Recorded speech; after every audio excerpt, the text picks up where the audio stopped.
Welcome to StaraCraft II Battle Report. My name is Dustin Browder. I'm the lead designer on StaraCraft II. And I'm Robert Simpson, a Blizzard esports team member. We've got a great game for you here today. We have a battle report between Yun-Ho Lee playing as the blue Protoss versus David Kim as the red Terrans. They're going to be duking it out on Lost Temple. The map name may sound familiar. Yes, it has been redone for StaraCraft II. This is a classic map from the original game that we've done a few additional tweaks to for StaraCraft II to get some additional game plan. We've got two bases here. We've got David Kim here on the right-hand side as the red Terrans. And you can see that these players are very close together as the bird flies. There's a very small amount of space separating these players. But if you move across the map, we can get a look at a few of the features which will be key to this game. There's a very narrow choke point leading outside of your base. It's a great place to defend. There's sort of an area here where you can naturally and very easily expand your base to get some additional resources, and another choke point to defend, a wider choke point this time, but still something you can defend against enemy attacks. There is some high ground here that you can sort of hope to use against your enemy one way or the other. You can sneak some forces there.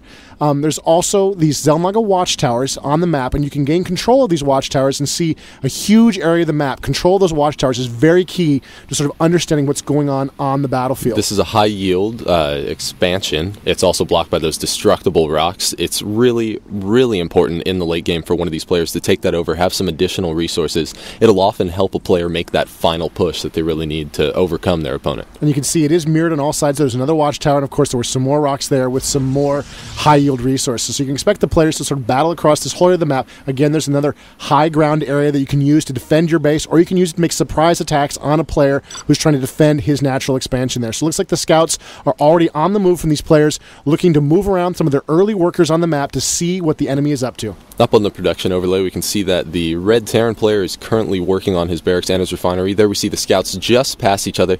So now David Kim might have a better idea of where exactly Yun-Ho's camping out. We'll see if he sends his SCV to that 12 o'clock position or not. Meanwhile, back at David Kim's base, he is working on blocking the front of his ramp with his barracks and two supply depots. This is a very natural thing for Terran players to do, especially against Zerg or against Protoss, to try to block off your ramp there to prevent sort of early attacks with Zealots. Buy your Marines some more time to get in some more shots. And you can see in this case, it's had the extra advantage of also blocking off that probe from getting inside and seeing what it needs to see inside David Kim's base. A little bit of aggressive moves there. It looks like that worker from David Kim's in a little bit of trouble there. He's being attacked by Yun-Ho's probe, and it looks like he's going to have to run for cover there, try to get away from that very, very aggressive probe attack. Yeah, SCV barely making it away with 20 HP. If that supply depot had taken a few more seconds, it would have been done.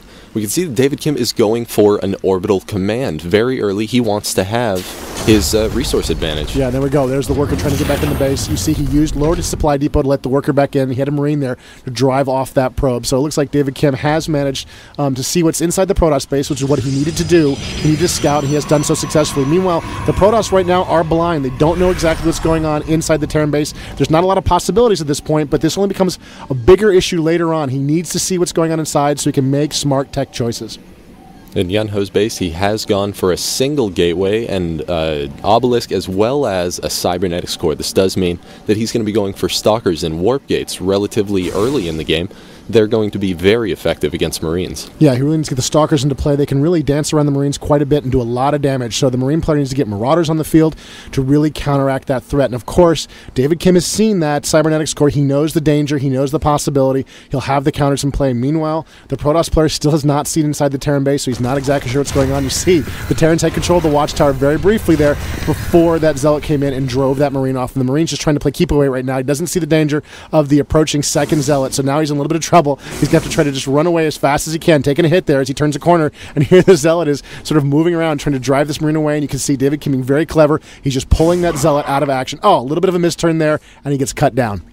Back in David Kim's base, he has lifted off his barracks, replaced it with another supply depot so he can maintain the block on the front of his base. He's also built a factory and used an existing reactor. He had lifted off that factory, landed on it, and built 2 Hellions. This means that we could see some very, very early resource harassing. Yeah, these can be very, very dangerous against the Protoss. The Zealot in particular can't do a whole lot against them. The Hellions are just too fast. They can shoot, they can back up, they can shoot, they can back up, and the Zealot really just has to run for it. Now try to get back to the safety of his base. And the Stalker is what he needs to get into play there.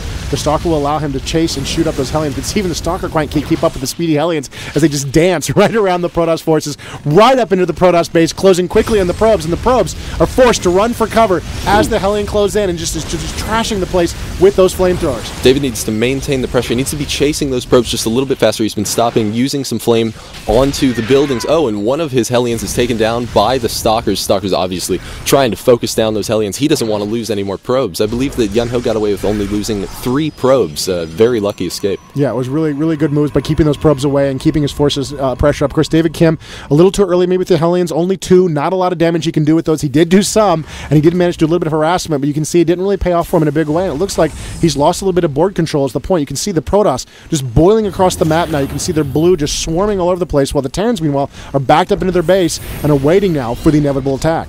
The Terran player just finished researching siege mode. This is exactly when he needs it. We see Yunho trying to get up there with the Stalker. Siege tank just barely out of range and going to be barreling down onto those Stalkers, forcing Yunho to retreat. Yeah, that's the kind of damage he does not want to take right now. He cannot afford to take that kind of damage with just those Stalkers. He needs a lot more forces if he's going to break that choke point at this point. Some interesting moves here from David Kim. It looks like he's going for double command centers at this point. Backed up into his base, he can lift off those command centers as the Terran and fly them to any location on the map, but still, it's a very bold move for this point in the game. Yeah, well, he really needs to catch up on resources. You can see that Yunho did have a second base already established that's at his natural expansion, so he really needs to play his A game, and he'll likely be expanding to the island expansion since he can lift off his command center. Yeah, this is what one Terrans commonly do on Lost Temple, both in the original StarCraft and in StarCraft II, using the Terrans' mobility with their command centers to get access to some high-yield locations. The Protoss do have some strong air units they can use to try to harass those expansions, Void Rays in particular, but, you know, in a game like this where the players are so close together, it can be very difficult for the Protoss player to realize the danger, and in many cases that expansion will simply go undetected. Oh, and we see some Hellions sneaking all the way back behind Yunho's base. David Kim doing some very good micro with that medevac, lifting up all 4 of his Hellions just as the Stalkers get in range to kill, taking down a couple of probes there. He's trying to take down the Nullifier, but no, he lifts off just in time once again. Yunho doing the best he can to stick on that medevac, but right now David Kim's micro is really just too much for him to handle. Again, David Kim drops 4 Hellions again in his base. 1 is taken down. He just barely gets away, practically unscathed. All he needs is some repair. Unbelievable. He manages to come in there, raid, harass that economy. That's the kind of economic advantage David Kim needs to stay in this game at this point. He harasses a little bit, he comes back, he repairs up, and he's going to be ready in a moment to do it again. You saw some warp-ins from the Protoss player there trying to block this, but ultimately he just wasn't fast enough to deal with that kind of speedy threat. Using the Hellions with their speed, with their area effect attacks, and the flexibility of the medevac really kept him in the game. Now we got some real danger here. We got a couple of siege tanks in that medevac. Let's see where those things are going. This is something that you saw relatively often in StarCraft I. They would use their dropships in combination with the siege tanks, and I think that David Kim's going for something very, very similar to that, especially with the way that the Stalker fire works. If a Stalker gets off his volley and the Terran player is able to pick up that siege tank again before the volley lands, that means the siege tank's not going to take any damage. Yeah, he'll actually miss, and this is something that really gives the Terrans a big advantage at this point in the game. If he can get those siege tanks to a good position, he can do a lot of damage. You can see the Hellions there harassing those Protoss player, making his Zealots just a lot less effective. And there's the landing position, moving up to a classic location in Lost Temple, getting control of the high ground, even more powerful in StarCraft II in many ways than it was in the original StarCraft. If you can't see those units, you can't shoot them, and you can't see in the high ground without some kind of aerial spotting. You can see the Protoss are in a lot of trouble here right now. There goes a pylon, and the probes are forced to run away as the siege tanks just pound this helpless expansion. And here's the Protoss response. An observer, a flyer cloaked, moves into play. The Terran doesn't know the danger. He doesn't know that he's there right now, and it looks like Blink is being researched, which is going to allow the Protoss to get to that high ground and get at those siege tanks. Protoss players just biding his time until Blink is finished. They're trying to keep the Stalkers out of the siege tank range. Obviously doesn't want to take any damage without being able to fire back, so Blink is going to finish likely in just a few seconds, and we'll see him use that observer to get sight up on the hill, and then blink up and...